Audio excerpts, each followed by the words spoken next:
Bonjour, on continue avec la troisième ère géologique. On va parler du Cénozoïque.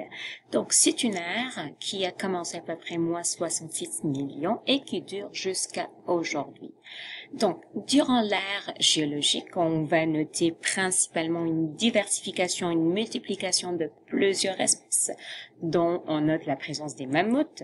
On note aussi le développement de mammifères de grande taille, mais ce qui va nous intéresser, ce que ça va être une espèce à suivre, c'est l'apparition des primates qui vont évoluer pour donner naissance aux premiers hominidés et plus tard aux humains.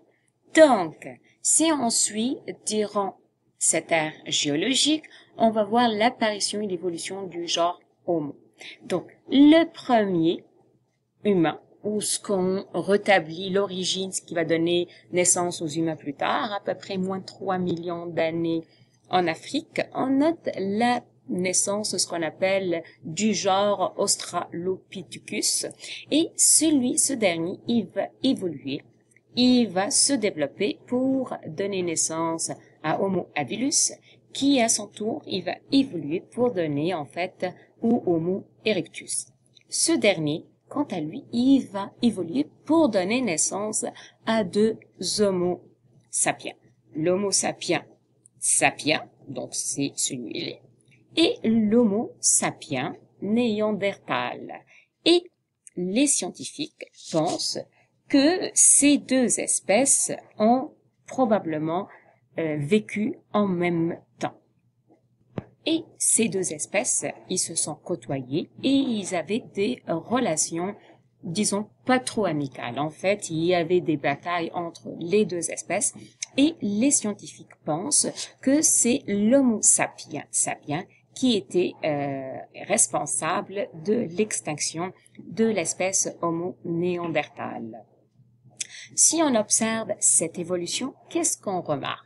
On remarque, à fur et à mesure que le genre Homo commence à se mettre debout, qu'est-ce qui arrive? On note une libération à la fin, ici en arrière, d'espace au niveau de sa crâne. Et à chaque fois qu'il y a une libération d'espace, cela s'accompagne par une augmentation de l'encéphale.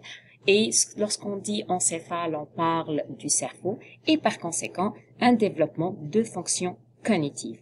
Mais les scientifiques, ils ont noté aussi que, à fur et à mesure qu'il y a la libération en arrière, il y a aussi une certaine libération en avant au niveau du cou et les scientifiques pensent aussi que cette libération a entraîné une libération de la pression qui était exercée sur les cordes vocales et c'est l'explication pourquoi les êtres humains d'aujourd'hui sont capables de parler. On parle d'une évolution qui a duré à peu près entre 2 à 3 millions d'années. Rappelle-toi, comme tous les ères géologiques, chaque ère a une fin. Les scientifiques pensent aussi que, en fait, le Cénozoïque a une fin aussi.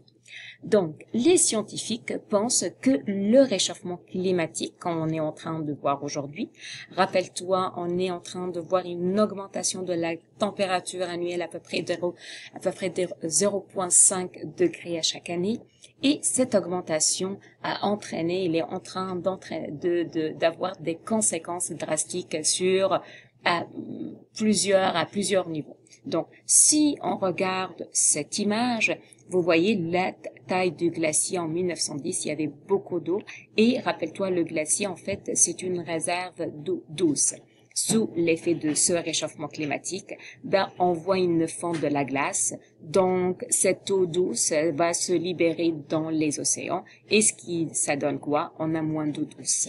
On est en train d'utiliser encore les forêts, donc notre réserve de végétaux. Ce qui arrive, on va avoir moins d'oxygène qui va être présent. Et en plus de ça, on est en train de libérer pas mal de gaz, tels que le CO2. Il y en a plusieurs qui vont être libérés par les usines, mais aussi la libération du méthane par les vaches.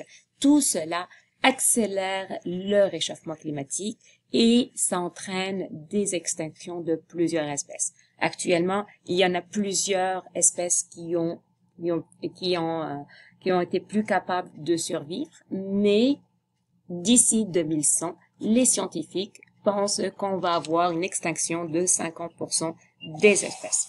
Donc, si je veux résumer, qu'est-ce que j'ai? J'ai en fait à peu près 4 ères géologiques, trois grandes ères géologiques avec ce qu'on appelle un pré-cambrien, qui était quand même une ère la plus longue. Donc, elle a à peu près une durée de 4 milliards d'années. Comparable, si je fais la somme des 3 ères géologiques, ça reste encore vraiment à peu près 500 à 600 millions d'années. Donc, durant tous les ères géologiques, on note l'apparition et la disparition de plusieurs espèces et chaque ère géologique était marquée par une fin plus ou moins qui a entraîné l'extinction de plusieurs espèces.